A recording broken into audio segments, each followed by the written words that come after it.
목회를 하다 보면요, 많은 애경사를 인도하거나 참여하게 됩니다. 요즘같이 갑자기 추워지는 환절기 때는요, 특별히 장례식이 좀 많습니다. 사실 어제도 2건의 부고장을 받았는데 다 서울이라서 가지 못하고 부조금만 붙였어요. 그 대신에 우리 교회 경사인 우리 민준이 돌 예배를 또 인도하고 참여를 했었습니다. 어떨 때는요, 하루에 애사와 경사가 이어서 있어서요, 2가지를 다 참여하거나 인도해 드릴 때가 있습니다. 결혼식장 갔다가 장례식장 가거나 또 장례식장 갔다가 돌잔치 가고 그럴 때가 간혹 있게 되어집니다. 그렇게 되면은 그때는 특히 목회자들이 옷에 신경을 많이 써야 됩니다. 특별히 넥타이에 신경을 많이 써야 됩니다. 잘못했다가는 장례식장에 화려한 거 메고 가거나 돌잔치에 검은색 메고 가는 일이 생길 수 있기 때문에 그래요. 그래서 항상 제 차에는 장례식용 검은 넥타이가 항상 준비되어져 있습니다. 그래서 우리가 애사와 경사를 같이 보내면서 그것을 잘 지켜나가야 되는 거죠. 언젠가는 지금 같은 환절기였는데 장례 예배를 하도 많이 인도해 갔고요, 아예 장례 찬송이 입에 붙은 적이 있습니다. 그래갖고 돌잔치에 갔는데 나도 모르게 장례 찬송 할 뻔했던 그러한 기억도 있었습니다. 하루에 돌집, 장례식, 또 병원 신방, 결혼 예식을 다 다니면 이게 바로 말 그대로 생사화복이구나. 이게 바로 인생이고 인간의 삶이구나. 목회가 다름이 아니라 바로 인간의 이러한 생사화복, 기쁨과 즐거움을 함께 나누고 함께 공유하는 것, 이게 목회구나, 이런 생각을 간혹 해보게 됩니다. 오늘 본문은 나인성 성문회 앞에서 일어난 일입니다. 예수님께서 과부의 아들, 죽은 과부의 아들을 살리시는 말씀입니다. 이스라엘의 여러 마을을 다니시며 복음을 전파하시고 특별히 환자들을, 병자들을 치유하신 예수님께서요, 이날도 제자들을 이끌고 또 나인성을 향해 가고 계셨습니다. 그런데 마침 그 나인성의 성문을 통해 나오는 한 행렬과 마주치게 됩니다. 그 행렬은 다름이 아니라 장례 행렬이었습니다. 그것도 과부의 하나밖에 없는 아들의 장례식, 그 장례 행렬입니다. 과부도 슬픈데 하나밖에 없는 그 아들의 죽음의 장례, 부모도 아니고 아들의 장례, 이보다 더 슬픈 장례식이 있을까요? 이 세상에 가장 슬픈 그 장례 행렬이 예수님과 마주치게 되었다라고 하는 겁니다. 이 예수님의 행렬과 장례 행렬, 여기는 아주 미묘한 대조가 있습니다. 예수님의 행렬은요, 슬픔이 아니라 기쁨이었습니다. 수많은 기적을 일으키고 또 이 성에서는 어떤 기적을 일으킬 건가 많은 사람들이 기대하면서 희망을 가지고 찾아가는 행렬이었는가 하면, 성에서 나오는 그 행렬은 죽음과 절망과 슬픔의 행렬입니다. 그 2 행렬이 성문 앞에 마주치는 것은 하나님의 어떤 의미였을까요?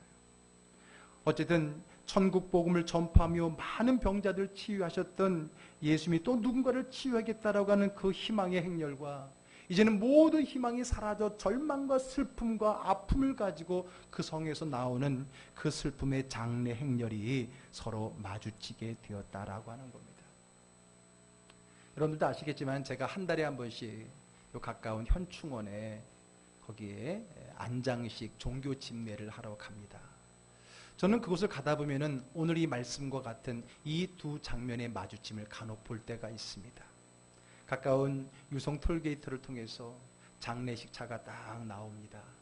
그러면 그 반대에는요, 요즘 같은 때는 이 단풍 관광하는 차가 오히려 거꾸로 톨게이트로 들어가는 것을 보게 됩니다. 슬픔을 당하여서 장례식을 치르기 위해 오는 그 차와 또한 기쁨의 즐거움의 가을의 단풍을 만끽하기 위해 떠나는 그 기쁨의 차량이 톨게이트에서 서로 스치듯 지나가는 모습을 보면서 오늘의 이 장면이 떠오르게 되더라고요. 그것이 우리의 인생이고 그것이 우리의 삶의 미묘한 만남이 아닌가 생각이 되어집니다. 오늘 예수님의 행렬은 물론 단풍놀이를 가는 건 아니었습니다. 복음을 들고 기쁨과 희망으로 나인성으로 들어가고 있었습니다. 그리고 그 성회에서 나오는 세상에서 가장 슬픈 장례식 행렬과 마주하게 된 겁니다. 슬픔, 이거는 마음의 고통이라고 하죠. 단순한 배고픔이나 육체의 고통이 아닌 이 마음의 고통인 이 슬픔은 어쩌면 배고픔보다, 어쩌면 우리 육체의 아픔보다 더 큰 아픔일 것입니다. 우리의 가장 큰 슬픔은 그 중에서도 죽음이 아닐까 생각이 듭니다. 죽음과 관련되지 않는 슬픔은 그런대로 견딜만 합니다. 그리고 보면 생명의 문제에서 가장 큰 기쁨도 생기고 가장 큰 슬픔도 생기는 것 같아요. 그래서 어제와 같이 태어난 아기가 돌이 되었을 때 큰 기쁨이 있는 거죠. 그러나 반면에 그 생명이 이제 이 땅을 떠나갈 때에 우리는 큰 슬픔에 잠기는 것 아니겠습니까? 사람의 큰 슬픔, 큰 기쁨, 그것은 항상 생명과 죽음과 삶과 관계되어져 있는 것을 보게 됩니다. 그런데 또 다른 슬픔이 있습니다. 그 슬픔은 이별이라고 하는 슬픔입니다. 사랑하는 사람과 가까이 했던 사람과 멀어지는 이별의 슬픔이요. 그런데 이 죽음이라고 하는 것은 죽음과 이별이 동시에 포함된 거잖아요. 그래서 우리 뭐라 그래요? 사별했다 그랬잖아요. 죽음뿐만 아니라 그것을 통해서 이별했다라는 의미가 들어가 있는 겁니다. 다시는 그 얼굴을 볼 수 없고 다시는 그 음성을 들을 수가 없다는 것이 얼마나 마음을 힘들게 하는 슬픔이겠습니까? 거기에 더 하나 이어서 나오는 슬픔은 바로 고독이라고 하는 겁니다. 더군다나 이 사별을 통해서 홀로 남게 된 사람의 마음에 그 슬픔은 더할 수 없는 슬픔이 되겠죠. 그래서 여러분 장례식을 가보게 되면 그 장례식이라고 하는 그것 때문에 미처 마음을 잘 추스리지 못했다가 이제 마지막 다 장례식을 끝내고 집으로 돌아왔을 때 늘 그 자리에 있었던 사람이 그 자리에 없다라는 그 허전함의 고독함을 느낄 때에 비로소 진짜 힘들어지는 모습을 보게 됩니다. 그래서 우리 기독교는 장례의 예배도 중요하지만은 끝나고 나서 돌아간 그 가족들을 위로하는 그런 위로 예배도 참 신앙의 좋은 전통이라고 생각이 되어집니다. 그렇습니다. 슬픔, 마음의 고통은 죽음, 이별, 그리고 고독에서 오는 건데, 근데 오늘 이 여인, 이 과부는 바로 이 모든 슬픔을 다 가지고 있는 사람입니다. 자기가 의지했던 남편도 사별로 떠나보냈어요. 나머지 유일하게 자기가 의지하고 살아갈 사람은 아들 하나밖에 없어요. 외아들이 어렸잖아요. 그 아들에 의지했는데 그 아들이 마저 내게 떠나가는데 그냥 떠나가는 게 아니라 죽음으로 떠나간다 했을 때 남아있는 그 여인의 죽음과 이별과 고독의 슬픔은, 더군다나 부모가 아니라 자식은 가슴에 묻는다고 했는데 그 자식의 죽음에 대한 그 슬픔의 여인은 이 세상의 그 어떤 슬픔보다 가장 힘들고 어려운 슬픔이라고 저는 생각이 듭니다. 그렇죠.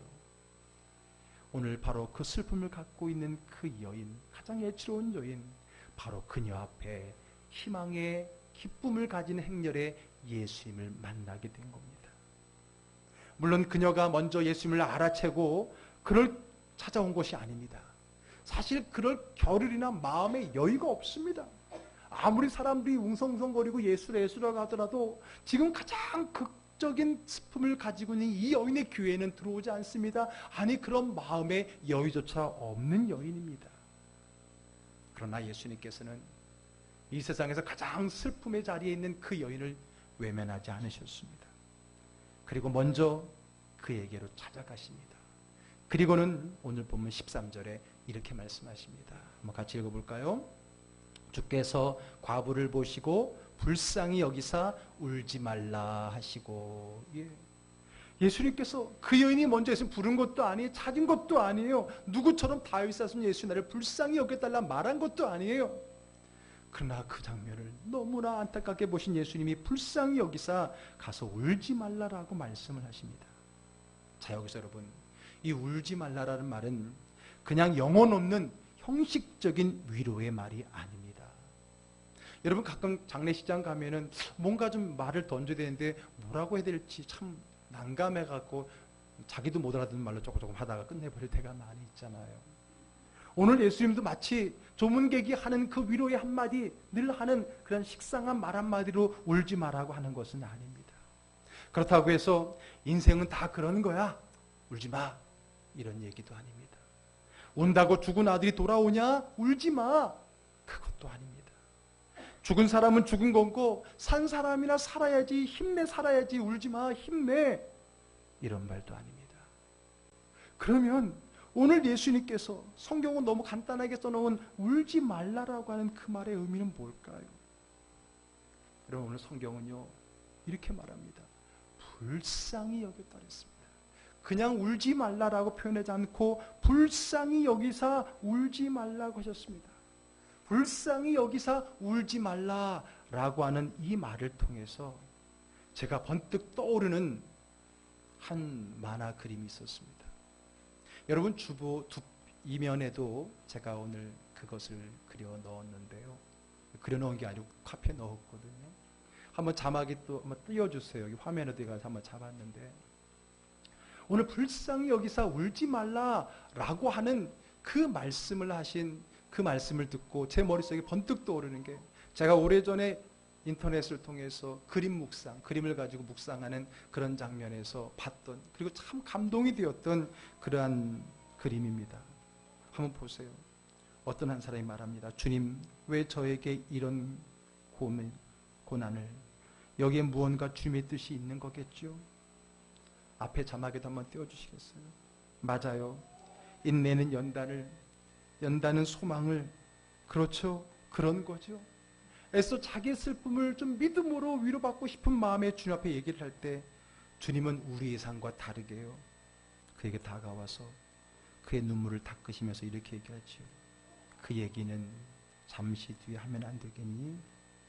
그리고 마지막 커트에 눈물을 흘리신 예수님이 그를 껴안고 이렇게 합니다. 지금은 나도 그저 마냥 울고만 싶구나.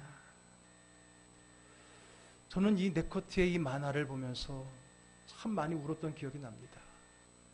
우리가 알고 믿었던 하나님이, 예수님이 그저 막연히 우리를 위로하고 우리에게 힘주는 분으로만 여겨왔는데, 그분은 내 감정, 내 마음을 읽어주시면서 그분 또한 나를 움켜잡고 우시는 그 주님이라 생각했을 때 얼마나 내가 울지 않고는 이 그림을 읽을 수 없는지 몰랐었습니다. 오늘 성경에도요, 예수님이 우셨다는 표현은 없지만은 제가 믿는, 제가 생각하는 예수님이라면, 그런 분이라면 예수님은 분명 우셨을 것입니다. 불쌍히 여기며 울지 말라고 하시며 오늘 세 번째 커트처럼 눈물을 닦으시면서 사실은 그분은 울고 계셨을 거라고 저는 생각합니다. 예수님은 나사로가 죽었을 때에도 그의 무덤에 와서 예수님이 우시지 않았습니까? 그렇습니다. 예수님은 우리의 고난, 아픔, 그 슬픔, 그 연약함을 아시고 함께 울어주시는 분입니다. 어떤 분이라고요? 함께 울어주시는 분. 그게 얼마나 마음에 와닿는지. 울지마, 힘내, 이것도 참 능력이 있지만은 우리를 품에 안아주시고 함께 울어주시는 그 주님이라 생각했을 때, 그 주님은 그저 먼 하늘의 위대한 하나님이 아닌 바로 나와 함께 이 자리에 나와 함께 우시는 그 마음의 주님을 내 마음으로 느낄 수 있었을 때 비로소 그 하나님의 마음이 내게 다가오는 것 같았습니다. 우리 주님은 함께 울어주시는 분입니다. 히브리서 4장 15절의 말씀 한번 읽어보겠습니다. 우리에게 있는 대제사장은 우리의 연약함을 동정하지 못하실 리가 아니요. 예, 우리에게 있는 대제사장 누굽니까? 예수님은 우리 연약함을 동정하지 못하실 리가 아니요. 부정의 부정은 강한 긍정.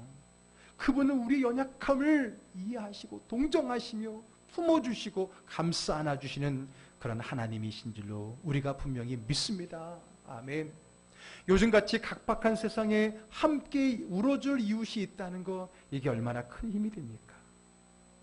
저도 그런 목사가 되길 원합니다.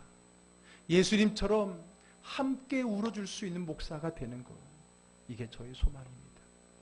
저는 우리 즐거운 가족들이 또한 그런 성도가 되기를 원합니다. 누군가가 힘들고 어렵고 눈물 흘릴 때 찾아가서 함께 울어줄 수 있는 성도가 되기를 원합니다. 왜 그러는지를 따지기보다는, 해결할 수 있는 답을 던져주기보다는 함께 울어줄 수 있는 목사와 성도, 그런 즐거운 교회가 되기를 주의 이름으로 축복합니다. 아멘. 그게 주님의 마음인 것 같아요. 예수님은 울지 말라고 하셨지만은 본인은 울고 계셨습니다. 울지 말라는 말은 형식적인 장례식의 위로 멘트가 아니라 이제 울지 않을 일을 해주시겠다는 희망의 메시지이기도 합니다. 그리고는 그의 시선을 죽은 아들에게도 향하십니다. 14절의 말씀 읽어보겠습니다. 가까이 가서 그 관에 손을 대시니 맨 자들이 서는지라. 예수께서 이르시되 청년아 내가 네게 말하노니 일어나라. 아멘. 예수님 말씀하십니다. 명령하십니다. 예수의 말씀은 명령이기 때문입니다. 일어나라. 일어나라. 예수님의 능력은 말씀을 통해 그 말씀의 선포를 통해 일어나는 것입니다. 죽은 소녀에게 달리다 굼 소녀여 일어나라 할 때 죽은 소녀가 일어났습니다. 죽은 나사로의 무덤 앞에서 나사로야 나와라 말할 때 죽은 나사로가 걸어 나온 줄로 믿습니다. 왜요? 예수의 말씀에 능력이 있고 예수님의 이름에 권세가 있기 때문에 그렇습니다. 하나님은 말씀으로 세상을 창조했어요. 요한은 바로 그 말씀이 예수님이라고 성경에 말씀해 주고 있습니다. 예수의 말씀은 창조의 능력, 생명의 능력, 치유의 능력이 있는 것을 분명히 믿습니다. 그러므로 우리는 우리의 삶의 아픔과 절망과 어려움 속에 무엇보다 예수님의 말씀으로 선포할 수 있기를 주의 이름으로 축복합니다. 그게 예수 믿는 삶인 거예요. 그것이 예수 믿는 자의 주어진 특권인 거예요. 예수의 말씀의 능력, 예수 이름의 권세, 그것을 가지고 여러분 앞에 삶의 많은 어려움과 약함을 그 말씀으로 극복하고 이기며 승리하며 살아가기를 주의 이름으로 축복합니다. 아멘. 베드로는 그것을 알았어요. 성령을 충만히 받고 나서 알았어요. 그래서 걷지 못했던 그에게 내가 너에게 줄 것은 없지만은 오직 나사렛 예수 그리스도의 이름으로 일어나 걸어라 라고 그 말씀으로 선포했을 때에 그 사람이 일어나 걷고 뛰며 하나님을 찬양한 줄로 믿습니다. 그것은 베드로의 능력이 아니라 베드로가 믿었고 의지했던 나사렛 예수 그리스도의 이름의 능력인 것입니다. 그 이름을 또 그의 말씀을 여러분의 삶에 선포하고 명령하여서 여러분들의 삶을 좀 더 복되게 능력 있게 살아갈 수 있기를 주의로 축복합니다. 아멘. 우리 주님이 우리의 삶에 대해서 힘을 주신 거예요. 무기를 주신 거예요. 그럼에도 불구하고 여전히 자기를 돌아보고 환경을 돌아보면서 여전히 패배자로 살아가는 것은 주님을 안타깝게 하는 것입니다.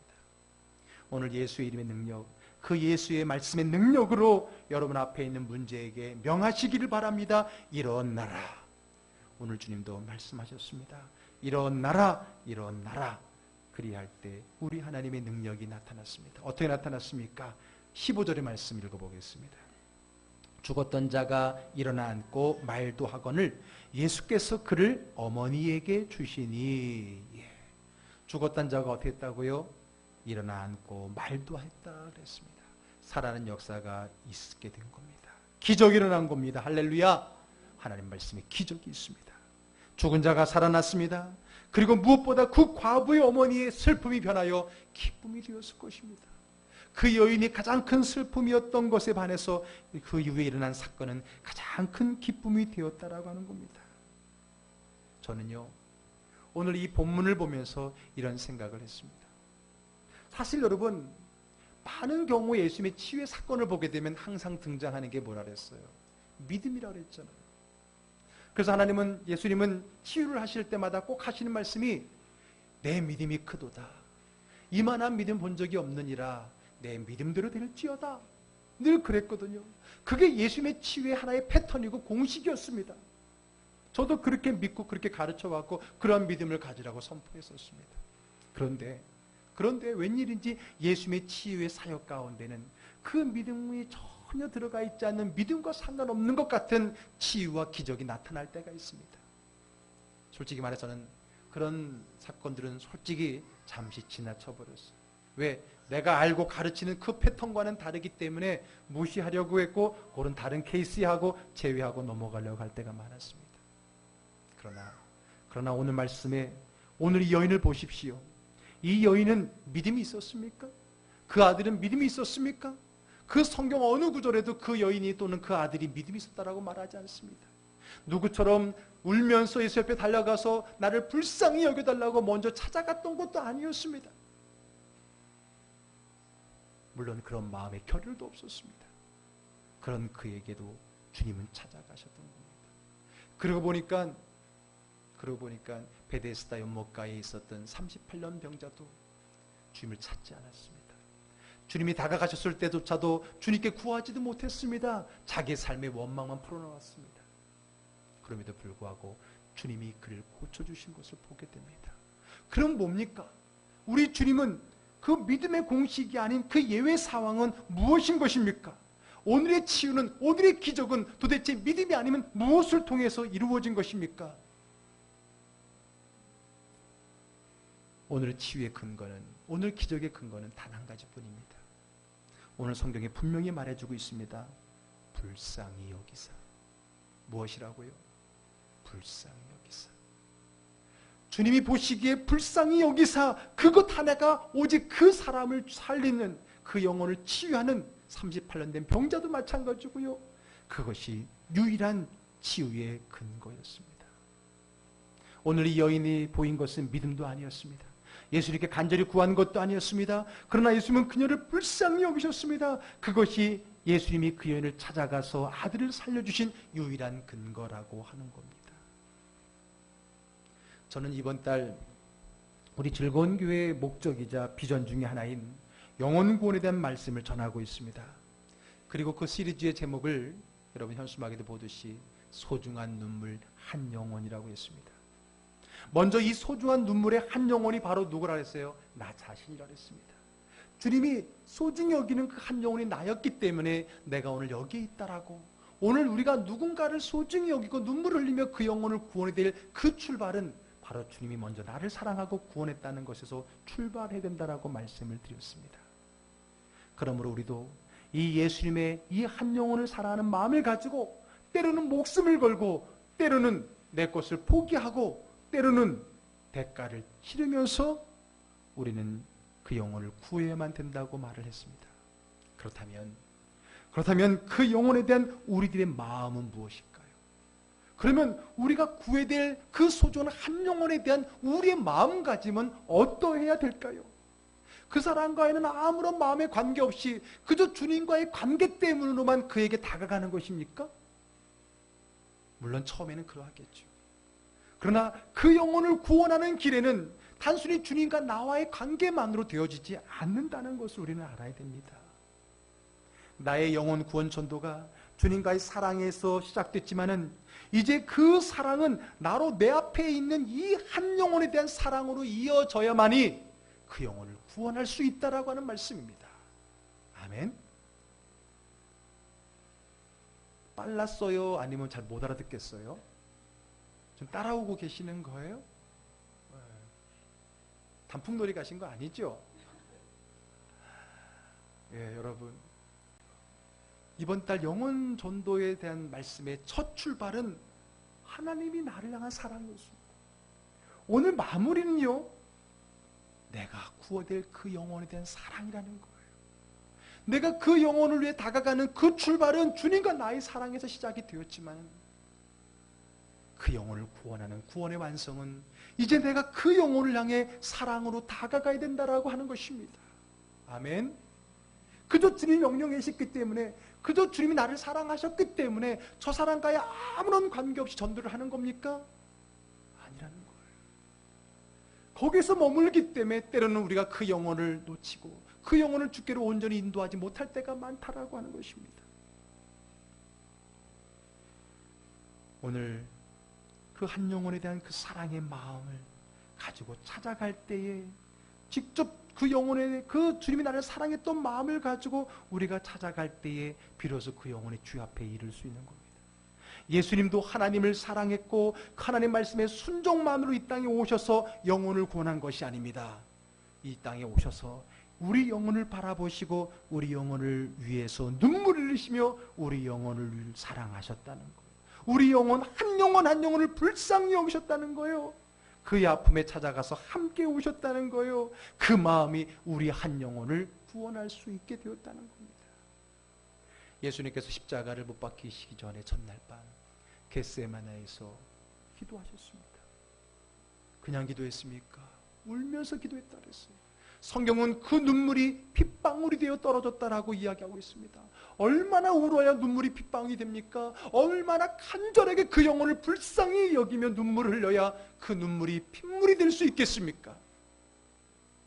예수님은 단순히 하나님의 명령이기 때문에 하나님을 사랑하는 마음만으로 우리에게 다가오신 것이 아닙니다.